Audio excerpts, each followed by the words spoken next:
Hello मेरे प्यारे दोस्त, कैसे हैं आप लोग। उम्मीद करता हूं कि आप बहुत अच्छे होंगे। आप देख रहे हैं हमारे यूट्यूब चैनल नॉलेज कैंप, जिसका छठा लेक्चर आज मैं लेकर के आया हूं। तारीख़ ज़बान उर्दू यूनिट 1 का छठा जो पॉइंट है वो है उर्दू साख्त के बुनियादी अनासिर। आज हम लोग जानेंगे कि उर्दू साख्त के बुनियादी अनासिर क्या क्या है। देखिए, ये लफ्ज़ साख्त के माने आते हैं बनाना के, उसके ढांचा के, उसकी शक्ल। तो आज जो है हम बात करेंगे कि उर्दू जो है, उर्दू कैसे की जो बनावट है उसमें उसके बुनियादी अनासिर क्या क्या है, बुनियादी अज्जा क्या क्या है, एलिमेंट्स उसके क्या क्या है। देखिए, जिस तरह हर चीज़ की एक शनाख्त होती है, एक पहचान होती है। जैसे मैं हूँ तो मेरी जो आप मुझे देख रहे हैं, मेरी ये शक्ल है, आँख है, नाक है।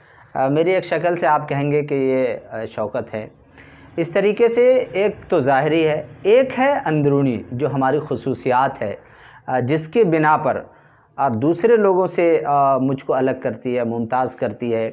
तो इसी तरीके से उर्दू ज़बान जो है वो उसकी एक अपनी शनाख्त है, उसकी एक हैत है, और उसी शनाख्त और उसकी हैत की वजह से वो पहचाना जाता है। हर इंसान की एक हर इसी तरीके हर ज़बान, जैसे ज़बान है उसकी एक फितरी तौर पर जो है उसकी एक हैत होती है, उसकी एक जिससे लोग उसको पहचानते हैं। इसी तरीके से उर्दू की जो हैत है, उसकी शक्ल है। तो आप देख रहे हैं उर्दू साख्त के बुनियादी अनासिर क्या क्या है। बुनियादी अनासिर तो उर्दू के बुनियादी अल्फाज हैं। उर्दू जो बनाने का जो उसका स्ट्रक्चर है, उसका जो ढांचा है वो कैसे बनता है, तो वो बुनियादी अल्फाज हैं, उर्दू के बुनियादी अल्फाज। दूसरे जो है उर्दू साख्त के बुनियादी अनासिर मादे हैं, कि उर्दू का जो लफ्ज़ है उसकी असल क्या है। ठीक है, आप देखते होंगे जो असल लफ्ज़ होता है उससे पहले साबका को जोड़ा जाता है। मानादार लफ्ज़ से पहले, मानादार लफ्ज़ से पहले जो लफ्ज़ को जोड़ा जाता है वो साबका होता है, और जो लफ्ज़ बाद में आता है अब वो लाहिका कहलाता है। तो साबका भी एक लफ्ज़ में जुड़ता है और लाहिके भी जुड़ते हैं। तो उर्दू साख्त के बुनियादी अनासिर यानी उर्दू के बुनियादी अल्फाज मादे, साबके, लाहिके हैं, जो उर्दू को अपनी असल हिंद आर्याई ज़बान से तरके में मिले हैं। यानी ये जो इसके जो मादे हैं, साबके हैं, लाहिके हैं, ये चीज़ें उर्दू को जो है इस उर्दू को अपनी असल यानी हिंद आर्याई जो ज़बान थी उसी ज़बान से ये विरासत में इसको मिली है। यानी उर्दू के अल्फाज, मादे, साबके, लाहिके ये उसी ज़बान से निकल कर के आई है, हिंद आर्याई ज़बान से। आपने देखा हिंद आर्याई जो ज़बान है, जब हम उसको जोड़ते हैं तो 4 ख़ानदान से जा कर के जो है वो मिलता है। हिंद आर्याई ख़ानदान है कि नहीं। उसके बाद जो है आप उसको देख रहे हैं कि उसके ख़ानदान में और भी बहुत सारे ख़ानदान हैं, जो प्राकृत है, फिर जो है आप देख रहे हैं कि अपभ्रंश है, फिर ये सारी चीज़ें हैं। अभी जो है जो जदीद हिंद आर्याई है उसमें पंजाबी है, आपको राजस्थानी है, खड़ी बोली है कि नहीं। तो ये जो ज़बान है, ये सारी चीज़ें जदीद हिंद आर्याई ज़बान और हिंद आर्याई ज़बान, ये सारी चीज़ें उसी से निकल करके ये जो है उर्दू के बुनियादी अल्फाज, मादे, साबके, लाहिके ये सब आए हैं। यानी उर्दू की जो बुनियाद पड़ी है और उर्दू को जो मटेरियल मिला है वो हिंद आर्याई ज़बान से जो है मिलता हुआ आया। देखिए आगे कहते हैं उर्दू का तमाम तर बुनियादी सरमाया, जैसे वज़ा अल्फाज, अख्ज़, इश्तिक़ाक़ के कायदे, मज़दर मुश्तक़, जामिद मज़दर मुश्तक़, ये सब आप पढ़े होंगे।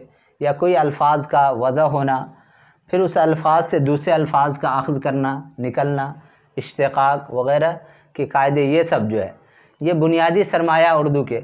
इसके बाद बहसें हैं, गर्दाने हैं, उसके जो उर्दू एक लफ्ज़ के कई गर्दान हो सकते हैं।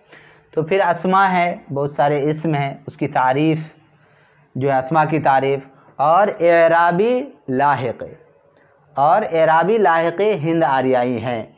यानी उर्दू का तमाम तर बुनियादी सरमाया जैसे वज़ा अल्फाज, अख़्ज़ व इश्तिक़ाक़ के कायदे, बहसें और गर्दाने, अस्मा की तारीफ़ और एराबी लाहिक़े हिंद आरियाई हैं, जबकि नहवी हिस्सा ड्राइवरी है।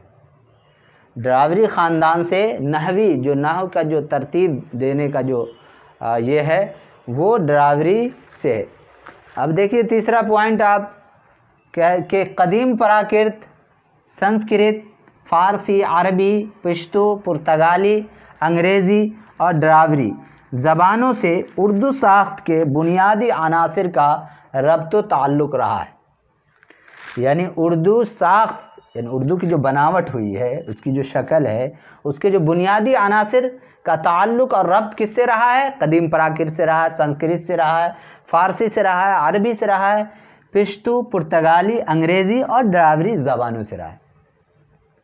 पता चला कि उर्दू जो है ख़ुद की अपनी ज़बान नहीं है, बल्कि यही जो प्राकृत, कदीम प्राकृत, संस्कृत, फ़ारसी, अरबी और सारी जो ज़बान है उन सब को एक जगह करके और जो बेहतरीन उसकी शक्ल होगी वो ज़बान है। यानी उसी का बेहतरीन आरास्ता किया हुआ ये ज़बान है।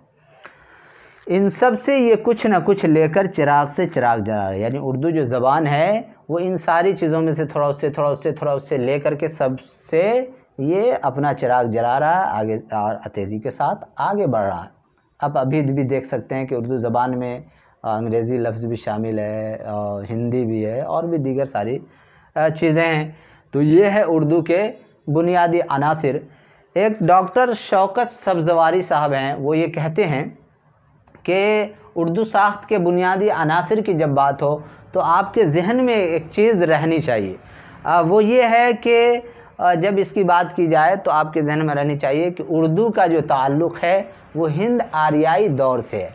यानी हिंद आरियाई ज़बान से ही ये निकल करके आई है और इसका ताल्लुक़ जदीद दौर की जो ज़बान है, राजस्थानी ज़बानें, पंजाबी ज़बानें, खड़ी बोली है कि नहीं, गुजराती से इनका ताल्लुक़ रहा है। ये चीज़ें नज़र में रहनी चाहिए, है कि नहीं। इसी तरीके से अब मैं इसको मिटाकर आगे लिखता हूँ। देख, उर्दू एक मुकम्मल तहलीली ज़बान है। उर्दू एक मुकम्मल तहलीली ज़बान है। तहलीली के माने आते हैं घुल मिल जाने वाली ज़बान, घुल मिल जाने वाली ज़बान। यानी उर्दू जो है ये घुल मिल जाने वाली ज़बान है। उर्दू एक मुकम्मल तहलीली ज़बान है, यानी घुल मिल जाने वाली ज़बान है। ये ज़बान जो है जिसके साथ जाती है वो उसी के साथ ये हो जाती है। ये एक अलहदा मतलब ये अलग अलग तौर पर, मतलब इसके अंदर कोई मुशक्क़त या परेशानी ऐसा नहीं, ये एक अलहदा ज़बान भी इसको कहा जाता है। यानी कि ये अलग अलग तौर पर भी हर एक ज़बान से मिल जाती है, इसलिए उर्दू एक मुकम्मल तहलीली ज़बान है, घुल मिल जाने वाली ज़बान है। तीसरा क्या है? उर्दू का रस्मुल ख़त। उर्दू का रस्मुल ख़त जो है वो है अरबी फ़ारसी है। उर्दू का रस्मुल ख़त अरबी फ़ारसी है, बल्कि अरबी फ़ारसी रस्मुल ख़त की तौसीअ शुदा शक्ल है। अरबी फ़ारसी का जो रस्मुल ख़त है इससे भी बड़ा है, बड़ी शक्ल है इसकी। तौसीअ का मतलब चौड़ा, इससे बड़ा, तौसीअ शुदा शक्ल है। हर्फ सबसे छोटी तहरीरी इकाई होती है। हर्फ जो है उर्दू साख्त का जो बनता है, इसकी बुनियाद क्या है, किस पर ये टिकी हुई है? इसका लफ्ज़ ये हर्फ पर है। हर्फ जो है वो सबसे छोटी तहरीरी इकाई होती है। अली बा ता सा ये जो है ये सबसे छोटी इकाई तहरीर है। इसको लिसानी इस्तिलाह में तरसीमा कहते हैं। इसको लिसानी इस्तिलाह में तरसीमा कहते हैं। बा ता सा जिम या तक जो है इसको हम जो है क्या कहेंगे? हर्फ की सबसे छोटी तहरीर। आगे देखिए ये है उर्दू रस्मुल ख़त ने एराब व अलामात यानी ज़बर ज़ेर पेश, मद, हमज़ा, जज़म, तशदीद अरबी फ़ारसी से लिए हैं। ये जो ज़बर ज़ेर पेश है, तशदीद है, हमज़ा है, जज़म है, ये सब किससे लिया गया है? उर्दू के अंदर ये अरबी और फ़ारसी से लिया गया है, ज़बर ज़ेर पेश, और इसको एराब कहा जाता है, एराब और अलामात कहे जाते हैं। उर्दू का तर्ज़ तहरीर और अंदाज़ किताबत, ये पूछ दिया जाता है कि उर्दू का तर्ज़ तहरीर क्या है, अंदाज़ किताबत क्या है, तो नस्तालीक है। उर्दू का तर्ज़ तहरीर यानी जो लिखने का जो अंदाज़ है वो क्या कहलाता है, नस्तालीक कहलाता है। उर्दू का रस्मुल ख़त क्या है, तो अरबी है, फ़ारसी है कि नहीं। कभी ऑप्शन में दे दिया जाता है ये फ़ारसी है कि अरबी है, हिंदी है, क्या है, तो ये फ़ारसी आप वहाँ ये दे सकते हैं। यहाँ अंदाज़े किताबत जब पूछ दे तर्ज़ तहरीर तो ये नस्तालीक कहलाता है। यानी रस्म ख़त, लिपि, स्क्रिप्ट वगैरह भी इसको कहा जाता है। अरबी फ़ारसी अल्फाज, जैसे अरबी लिखा जाता है दाएं तरफ से, फ़ारसी लिखा जाता है, इसी तरीके से उर्दू का भी जो स्क्रिप्ट है उसके लिखने का जो तरीक़ा है वो दाहिने ही तरफ से हम लोग लिखते हैं। ख़त्त नस्तालीक का इर्तिक़ा ईरान में हुआ था, यानी ये जो है तर्ज़ तहरीर और अंदाज़े किताबत जो नस्तालीक कहलाता है उर्दू, ये ख़त्त नस्तालीक यानी लिखने का, लाइन, ख़त के माने लाइन क्या आती है, लिखने का जो अंदाज़ है इसका इर्तिक़ा ईरान में हुआ था। आगे हिंदी ज़बान देवनागरी रस्मुल ख़त में लिखी जाती है। अगर पूछ दे कि हिंदी ज़बान किस रस्मुल ख़त में लिखी जाती है तो देवनागरी में, और इसमें संस्कृत अल्फाज का इस्तेमाल ज़्यादा होता है। ये संस्कृत का जो अल्फाज है इसके अंदर ज़्यादा, उर्दू में भी होता है लेकिन हिंदी में ज़्यादा, अक्सर जो है ज़्यादातर संस्कृत अल्फाज इस्तेमाल होते हैं। रस्म ख़त किसी ज़बान को लिखने की मेयारी सूरत और रस्म ख़त के मुताबिक सेहत से लिखने का नाम इमला है। एक तो है कि रस्म ख़त किसी ज़बान को लिखने की मेयारी सूरत, किसी ज़बान जो होती है जैसे उर्दू है या हिंदी, इंग्लिश, उसकी जो मेयारी शक्ल, सूरत, जो उसका जो ढांचा है उसको क्या है, उसको रस्म ख़त कहते हैं। रस्म ख़त किसी ज़बान को लिखने की मेयारी सूरत है, यानी किसी ज़बान के लिखने की मेयारी सूरत को रस्म ख़त कहते हैं, और रस्म ख़त के मुताबिक सेहत से लिखने का नाम इमला है। यानी रस्म ख़त के मुताबिक सही से जो हम लिखते हैं, जो अल्फाज की गलती नहीं हो, लेकिन नहीं, खाह को कोई खालिफ से खा लिख दे, वाव छोड़ दे, तो सेहत से लिखने का नाम क्या है, इमला है। अब देखते रहिए आगे, फिर हम इसको मिटाते हैं।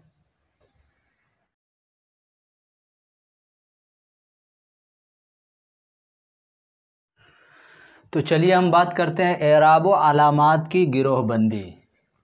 यानी उर्दू साख्त के बुनियादी अनासिर में आपने देखा बुनियादी अल्फाज थे, मादे थे, वो जो है साबका, लाहिका, उस तरीके एराब भी, यानी ज़बर ज़ेर पेश का भी उसमें बहुत बड़ा किरदार है उर्दू साख्त, उर्दू की बनावट में। तो एराब व अलामात की जो गिरोहबंदी 4 तौर पर की गई है, यानी इसकी जो गिरोहबंदी है वो 4 तरीके से की गई है। एक है मुसव्वती, एक है मुसम्मती, और तीसरा ग़िनाई, और चौथा है इज़ाफ़ी। मुसव्वती, मुसम्मती, ग़िनाई और इज़ाफ़ी। अब देखिए हम समझते हैं। मुसव्वती यानी भवेल्स को कहते हैं। इसकी जो तादाद है वो 9 है। ज़बर ज़ेर पेश मद है, खरा ज़बर, खरा ज़ेर, उल्टा पेश और उल्टा जज़्म, फिर हमज़ा है। बाज़ में 10 भी है, किसी में 8 भी बताया गया है। तो ये चीज़ है 8, 9, 10, ये चीज़ें ऑप्शन में आप जैसा आएगा वैसा आप लगाएंगे। तो मुसव्वती की तादाद कितनी है, 9 है। मुसम्मती इसको कॉन्सोनेंट कहते हैं, इसकी तादाद 4 है। तनवीन, 2 ज़बर, 2 ज़ेर, 2 पेश, दूसरा है तशदीद, तीसरा है जज़म और चौथा है हा। देखिए मुसव्वती का मतलब होता है जिन आवाज़ों की अदायगी में मुंह के अंदर किसी किस्म की रुकावट नहीं आती, जैसे आ, ई, रुकावट नहीं आती है, मतलब ज़बान टकराती नहीं है। तो जिन आवाज़ों की अदायगी में मुंह के अंदर किसी किस्म की रुकावट नहीं आती, इसको हम मुसव्वती कहते हैं। कॉन्सोनेंट यानी मुसम्मती का मतलब ये होता है जिन आवाज़ों की अदायगी में मुंह से बाहर आती हवा में रुकावट पैदा हो, है कि नहीं, तो इसको कॉन्सोनेंट। लेकिन एराब व अलामात की बात चल रही है, इसके मुताबिक जो है इसकी तादाद 4 है, यानी तनवीन, तशदीद और जज़म और हा, बे में लगा भे, इस भे, इस तरह। ग़िनाई का मतलब गुन्ना, एक होता है नून गुन्ना जिसमें नुक्ता हो, नहीं, एक होता नून और एक होता नून गुन्ना। नून गुन्ना जिसमें नुक्ता ना हो, और नून माकूफ जिसमें नुक्ता हो, और नुक्ता वाले को मनकूता भी कहा जाता है। तो गिनाई है। और चौथा जो है वो है इजाफ़ी। इजाफ़त, निस्बत एक हर्फ का ताल्लुक़ दूसरे हर्फ से जोड़ता है, निस्बत को बताता है। तो इजाफ़ी में ज़ेर है, हमज़ा है, या मजहूल है, यानी का, की, के का माने देता है इजाफ़ी। तो आपने ये देखा कि अभी जो है उर्दू साख्त के बुनियादी अनासिर क्या क्या मैंने बताया। उसके बाद एराब व अलामात की गिरोहबंदी में 4 चीज़ें आ गई। तो इस तरीके से आज का क्लास हमारा यहीं पर समाप्त होता है। कैसा लगा ये हमारा वीडियो? अगर अच्छा लगे तो आप ज़रूर इस वीडियो को लाइक करें, सब्सक्राइब करें, ताकि हम जो भी वीडियो बनाएं वो आप तक